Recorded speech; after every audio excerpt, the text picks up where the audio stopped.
สบายดีสบายดีทุกคนเนาะ ปัญหายาเสพติด ที่ว่า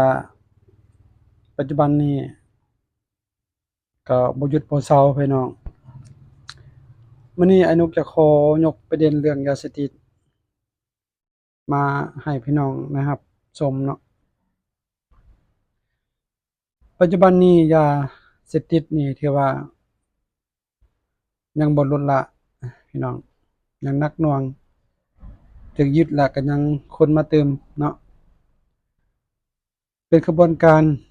เป็นขบวนการที่บ่ลดละแล้วก็คนทุกมื้อทุกวัน ถ้าว่ามันเล็ดรอดไปได้ก็ถือว่าเป็นที่โชคดีของ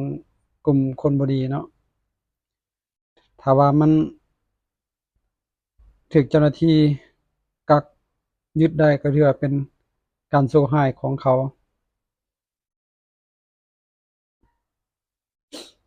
เฉพาะเดือน5พี่น้องเดือน5ที่ผ่านมาเนาะ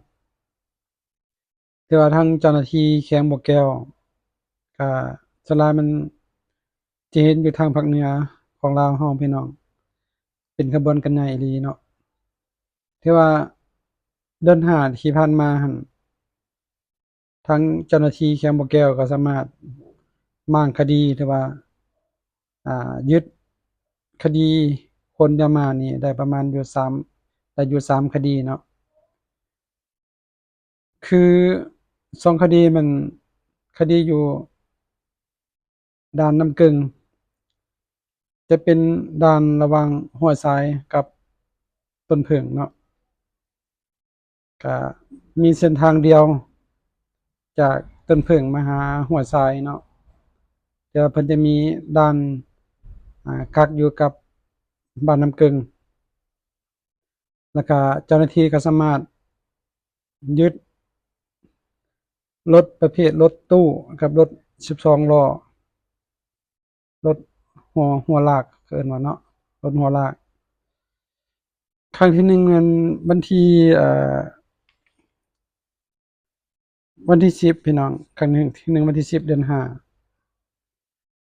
อันนี้เจ้าหน้าที่ยึดได้แล้วแม่นรถเป็นประเภทรถFortuner เนาะอ่ายึดได้ประมาณของกลางเป็นยาบ้าอยู่ประมาณอยู่50กระสอบหรือเท่ากับอันน่ะ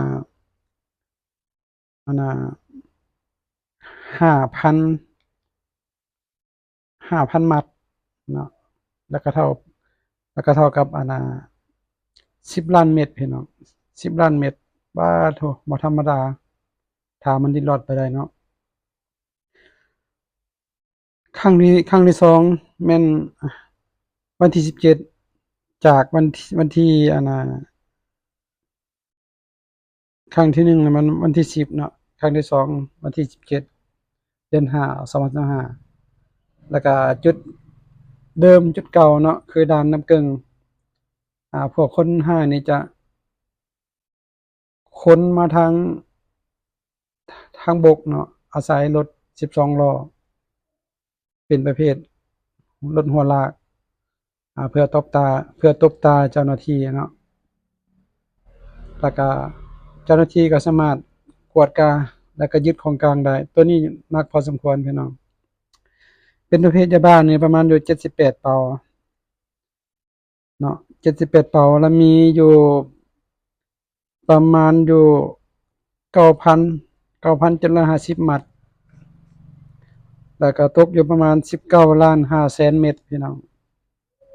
19,500,000เม็ดสมกับใช้รถ12ล้อเนาะลากตั้งมาแล้วก็มื้อเดียวกันหั้นเนาะวันที่17เดือน5 2025ทั้งเจ้าหน้าที่อ่าเมืองปักทาเนาะก็ได้เข้าไปค้นบ้านประชาชนคือบ้านจังไตจังตองพี่น้องขึ้นกับเมืองปักทาแขวงบ่อแก้วแล้วก็สามารถจับตัวผู้กระทำผิดเนาะ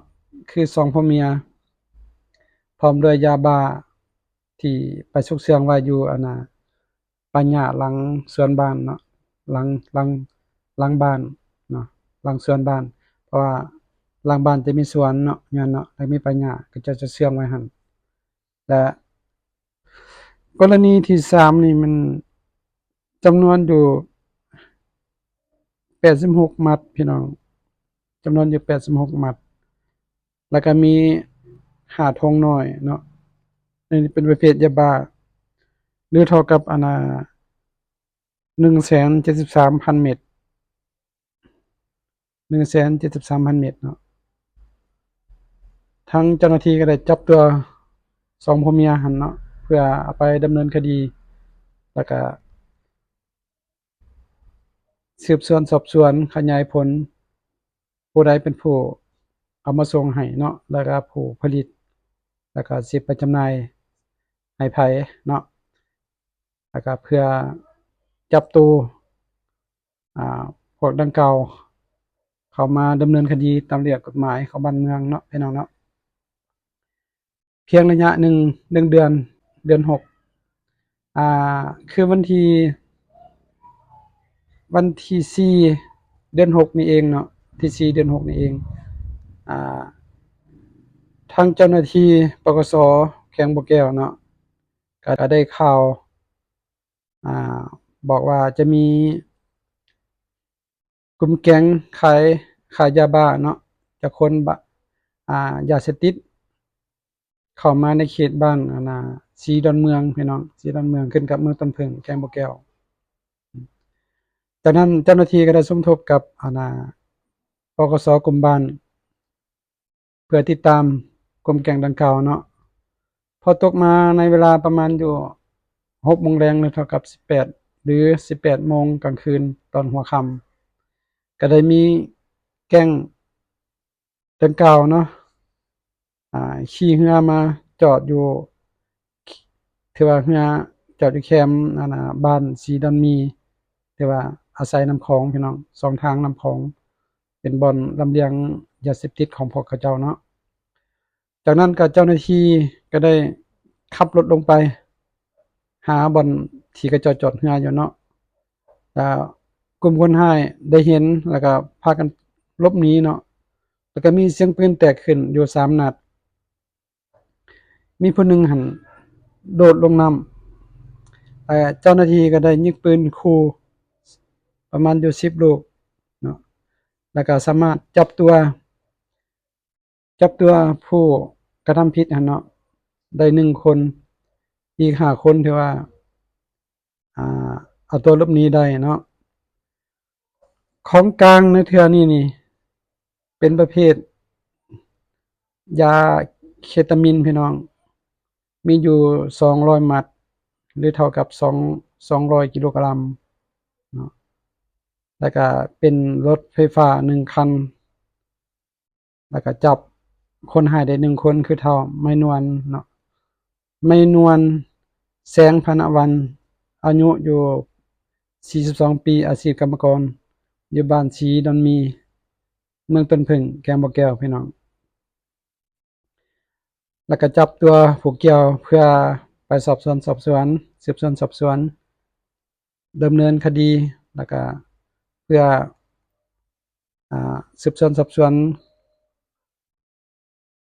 พวกที่ยังเล็ดลอดได้เนาะเพื่อจับตัวพวกเกี่ยวเข้ามาดำเนินคดีตามระเบียบกฎหมายบ้านเมืองพี่น้องเพียงแต่2มื้อคือวันที่4เนาะแล้วก็วันที่6เดือน6 2025นี่เนาะแล้วก็ปกส.ของเมืองปากทาเนาะได้ตั้งด่านอยู่บ้านกอนตื้นเมืองปากทาแขวงบ่อแก้วเพื่อกวดการรถ เมืองกอนตื้นนี่บ้านกอนตื้นนี่มันอยู่ฝั่งทางสัญบุรีเนาะเพราะว่าอ่าเมืองปากทาส่วนหนึ่งจะอยู่เบื้องแผ่นดินเบื้องน้ำคลองเมืองนี้เนาะขึ้นกับแขวงสัญบุรีจะมีในนั้นจะมีบ้านกอนตื้น บ้านกอนตื้นเนี่ยมัน ติดแคมป์คลองเลยพี่น้องพอดีเป็นบ่อนครัวข้ามน้ำคลองจากฝั่งสัญบุรีไปหาฝั่งนั้นเนาะฝั่งบ่อแก้ว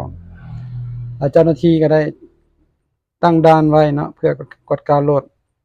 แล้วบังเอิญมีรถอันน่ะตู้คันหนึ่งเป็นประเภทตู้รถโตโยต้า Hilux เนาะหมายเลขทะเบียนนี่0158กำแพงนครแล่นมาเนาะเจ้าหน้าที่ก็ได้กวดกาแล้วก็มีอ่าแนวผิดปกติหน่อยหนึ่งเนาะเพราะว่ามีการดัดแปลงรถฉะนั้นเจ้าหน้าที่ก็ได้เข้าไปกวดกาแล้วก็ม้างพิดานออกมาแล้วก็เห็นเป็นประเภทยาเสพติดพี่น้องคือยาเคตามีนที่บรรจุซุกเสื่องไว้อยู่ในเพดานพี่น้องไว้อยู่ในเพดานพี่น้องมีประมาณอยู่124มัดหรือเท่ากับ124กิโลกรัมหลายพอสมควรเนาะแล้วก็จากนั้นเจ้าหน้าที่ก็ได้จับตัวผู้เกี่ยวแล้วก็พร้อมของกลางเนาะของกลางก็จะมีประเภทยาเสพติดแล้วก็รถตู้1คันพร้อมด้วยโทรศัพท์1หน่วยแล้วก็โมงหัดแขนของผู้เกี่ยวเนาะเพื่อยึดมาไว้เป็นของกลาง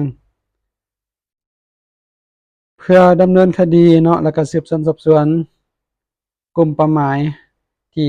พัวพันกับผู้เกี่ยวเพื่อเอามาดำเนินคดีตามระเบียบกฎหมายบ้านเมืองเนาะพี่น้องเนาะถือว่าเจ้าหน้าที่ก็เฮ็ดเวียกหนักพอสมควรแล้วก็เก่งพอสมควรสามารถจับกลุ่มผู้ค้ายาเสพติดได้เนาะในทุกครั้งถือว่าผ่านมานี่ยาเสพติดนี่พี่น้องมันระบาดไปนักทั่วประเทศอยู่เมืองอยู่แขวงอยู่บ้านถือว่าเด็กน้อยซุมื้อนี้บ่ว่าแต่เด็กน้อยผู้ใหญ่พากันติดยาเสพติดนี่หลายสิคุและก็เสียคู่เสียคนเลยพี่น้องสิ่งที่มันไปฮอดไปถึงหั้นน่ะมันไปถือว่ามันหลุดรอดไปได้เนาะหลายเด้พี่น้องเอ้ยเนาะหลุดรอดจากสายตาของเจ้าหน้าที่หลุดรอดจากมือของเจ้าหน้าที่เนาะอันนี้ถือว่าเป็นเพียงน้อยหนึ่งที่เจ้าหน้าที่ยึดได้อันนี้เราขอชมเชยเนาะฉะนั้นจึงขอฝากมายังพ่อแม่พี่น้องประชาชนถ้าว่ามีเบาะแสมีข่าวเกี่ยวกับการขนยาเสพติดหรือว่าแม่นแหล่งรู้จักแหล่งผลิตยาเสพติดเนาะผู้ใดขายผู้ใดจำหน่ายผู้ใดกินเนาะก็อย่าลืมแจ้งเจ้าหน้าที่ปกสเพื่อจับกลุ่มพวกดังกล่าวมาดำเนินคดีตามระเบียบกฎหมายบ้านเมืองเนาะเอาพอได้เข้ามาก็อย่าลืมกดไลค์กดแชร์กดติดตาม2อนุภาสมได้เนาะขอบใจ